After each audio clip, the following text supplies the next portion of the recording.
না না, 50,000 টাকা না পেলে আমি ছেলের বিয়ে দেবো না, আমি বরতলে নিয়ে চললাম। দীপাদি হাও মাও করে ছেলের বাবার পায়ে পড়েছে। ছেলের বাবা এক ধাক্কা মেরে ঘর থেকে বেরিয়ে চলে গেল। দীপাদি বিধবা মানুষ, আমাদের পাড়ায় ফুল বিক্রি করে। গতকালই আমাকে এসে বললো, বৌদি গো, মেয়েটার না বিয়ে ঠিক করেছি, ছেলে না ওদের সঙ্গেই পড়তো, ওদের না সবজির পাইকারি বিজনেস আছে, অবস্থাও বেশ ভালো। ছেলের বাবা তো ঘর ছেড়ে বেরিয়ে চলে গেছে। বিয়ে বাড়িতে একটা হইচই পড়ে গেছে। দীপাদি খুব কাঁদছে।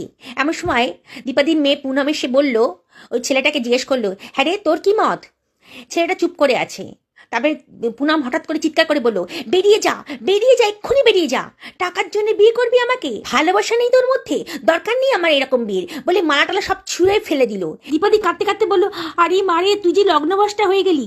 মানি না আমি সমাজের এই সব নিয়ম কানুন।